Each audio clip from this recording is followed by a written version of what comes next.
Imagine um rio tão antigo quanto a própria civilização, um berço de impérios e lendas, agora definhando sob um sol impiedoso.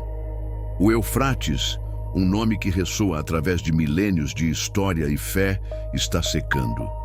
Não é apenas uma crise ambiental, é um espetáculo assombroso de leitos expostos, ruínas submersas emergindo e uma paisagem que grita por água. Dezenas de quilômetros de seu leito estão agora rachados e poeirentos, revelando segredos que estiveram ocultos por eras. Este não é um evento isolado, mas o desenrolar de um mistério que transcende a ciência e a geografia, tocando as cordas mais profundas da profecia e do destino humano. O que parecia ser apenas uma seca severa é, para muitos, o despertar de um gigante adormecido. Um sinal visível de que algo monumental está em curso. Sua história começa nas páginas mais sagradas, no Gênesis, onde é um dos 4 rios que fluem do Jardim do Éden, a própria nascente da vida na narrativa bíblica. Desde então, o Eufrates foi o coração pulsante da Mesopotâmia, a terra entre rios onde nasceram as primeiras cidades, as primeiras leis e os primeiros impérios. Sumerianos, acádios, babilônios e assírios ergueram suas civilizações grandiosas às suas margens, dependendo de suas águas para irrigar suas terras férteis e sustentar suas vastas populações.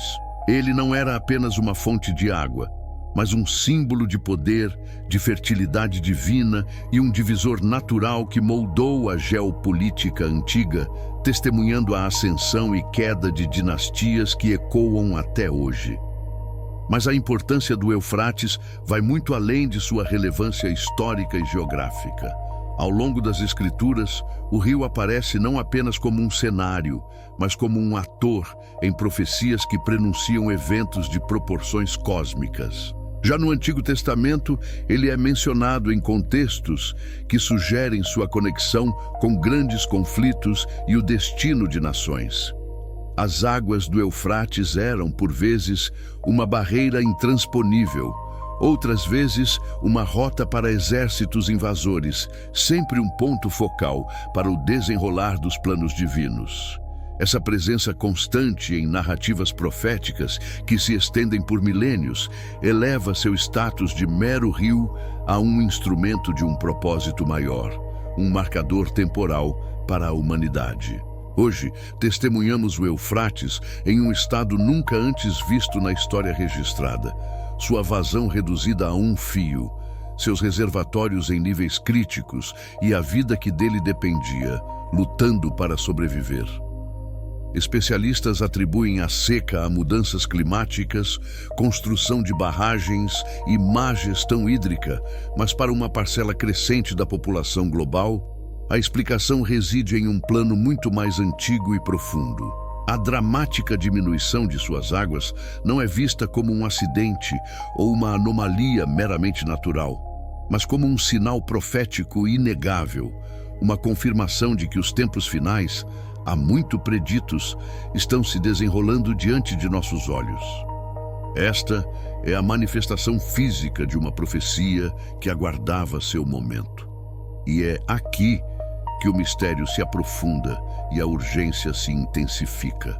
A condição atual do Eufrates não é apenas um lembrete do passado bíblico, mas um precursor chocante do futuro, um elo direto com as revelações mais enigmáticas do livro do Apocalipse. Seus leitos secos não são apenas vales vazios, são palcos que estão sendo preparados para o desenrolar de eventos que, segundo as Escrituras, culminarão na maior batalha da história da humanidade. A seca do Eufrates, portanto, não é o fim em si, mas o sinal de um começo, um alarme silencioso que convoca a atenção do mundo para uma profecia milenar que, de repente, deixou os livros para se materializar em nossa realidade. Prepare-se, pois o gigante adormecido está de fato despertando.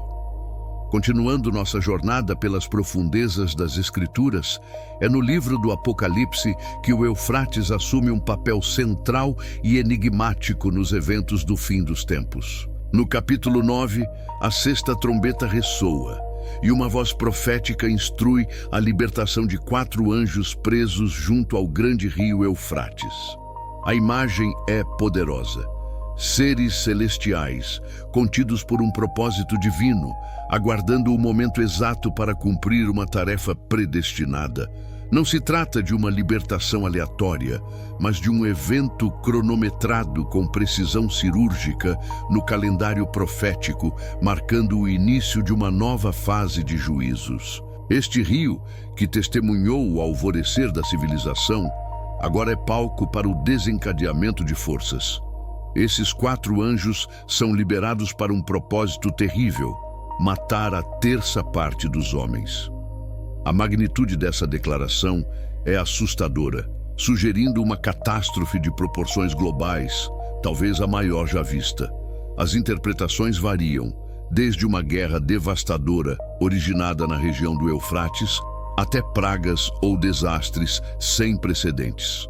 O crucial é entender que o Eufrates não é apenas uma localização geográfica, mas um ponto de ignição, um portal para eventos que alterarão drasticamente a demografia e a geopolítica mundial. Sua seca, portanto, é uma peça fundamental no quebra-cabeça profético, preparando o cenário para a mobilização dessas forças. Mas a narrativa do Eufrates no Apocalipse não se encerra no capítulo 9. Mais adiante, no capítulo 16, a sexta taça do juízo divino é derramada sobre o grande rio, e ele seca completamente.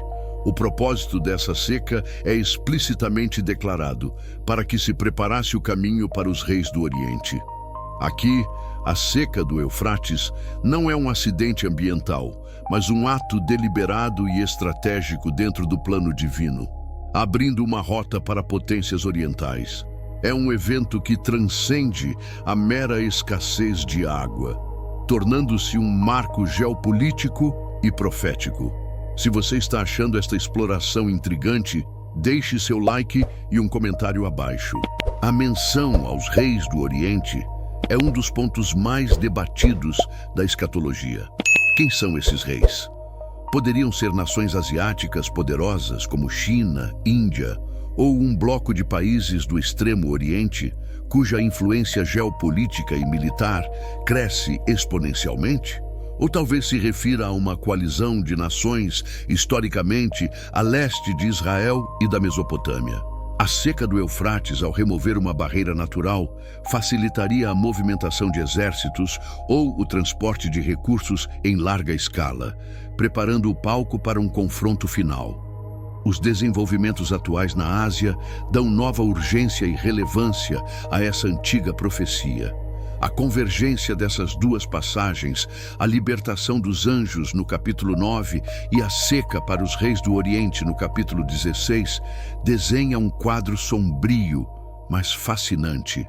O Eufrates não é apenas um rio, mas um ponto focal profético, um catalisador para eventos monumentais. Sua seca atual, portanto, não pode ser vista como um mero fenômeno climático. Ela é um sinal, um despertar para a humanidade de que as antigas profecias estão se desenrolando diante de nossos olhos. Não se trata de alimentar o alarmismo, mas de observar com discernimento como fatos ambientais e geopolíticos contemporâneos se alinham impressionantemente com as descrições escatológicas, convidando-nos a uma reflexão profunda sobre o tempo em que vivemos. A seca do Eufrates e a iminente abertura de um caminho para os reis do Oriente não são meros eventos geográficos ou geopolíticos isolados.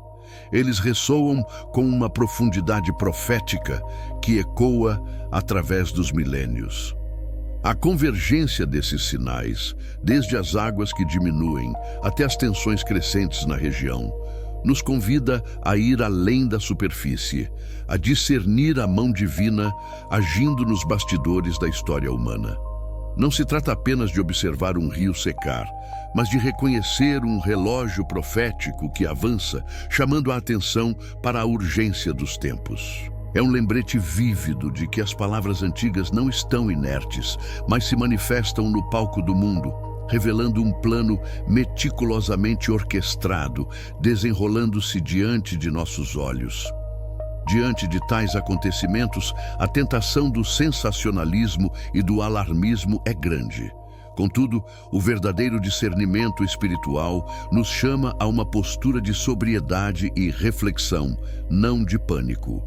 A interpretação das profecias exige maturidade e um profundo enraizamento nas Escrituras, evitando especulações infundadas que desviam o foco da mensagem central. Nosso papel não é fixar datas ou apontar dedos precipitadamente, mas compreender os sinais como um convite à vigilância e à preparação interior. É crucial filtrar o ruído do mundo e as vozes que buscam lucro no medo, buscando a voz da verdade que nos guia com clareza e paz. A vigilância, no contexto bíblico, transcende a mera observação passiva. Ela implica uma vida ativa de fé, oração e obediência. Significa estar espiritualmente alerta, com os olhos fixos não nos eventos em si, mas naquele que os orquestra. É um chamado para examinarmos nossos corações, arrependermos de nossos erros e buscarmos uma santidade que reflita a luz divina em um mundo que se torna cada vez mais sombrio. A oração, por sua vez, torna-se nosso principal refúgio e ferramenta, uma ponte que conecta nossa fragilidade humana à soberania divina, permitindo-nos interceder e buscar direção em tempos de incerteza. Apesar da magnitude dos sinais e da complexidade dos tempos, é fundamental manter uma perspectiva equilibrada. As profecias não são para nos amedrontar, mas para nos alertar e nos guiar. Elas reiteram a soberania inabalável de Deus sobre toda a criação e sobre a história. Cada evento, por mais caótico que pareça, está sob seu controle supremo e serve a seus propósitos eternos. Compreender isso nos liberta do desespero e nos impulsiona a viver com intencionalidade, buscando a santidade e o serviço ao próximo. É um convite para que cada um de nós reflita sobre sua jornada espiritual, a qualidade de sua fé e o chamado para ser luz e sal neste mundo. Portanto, que a seca do Eufrates e os sinais dos tempos não nos encontrem despreparados, mas sim mais próximos de Deus. Que eles nos inspirem a aprofundar nosso relacionamento com o Criador, a buscar sua face com fervor e a viver de acordo com seus preceitos. O fim dos tempos não é um ponto final de terror, mas a culminação do plano divino, que culmina na restauração e na glória. A verdadeira segurança não reside em entender cada detalhe profético, mas em conhecer e confiar naquele que detém o controle de todas as coisas. Este é o momento de reacender a chama da fé, de fortalecer a esperança e de viver com um propósito eterno. Muito obrigado por ficarem até o final. Reforçamos um convite direto e instigante. Se este conteúdo falou ao seu coração, deixe o seu like agora mesmo. Se inscreva no canal, ative o sininho para receber cada novo vídeo assim que for publicado, garantindo que você nunca perca nenhuma revelação ou estudo importante, porque isso fortalece o canal e mostra ao YouTube que este tema é relevante. E por fim, compartilhe este vídeo com amigos, familiares e grupos que precisam ouvir esta palavra hoje. Seu gesto multiplica o alcance e mantém esta missão viva.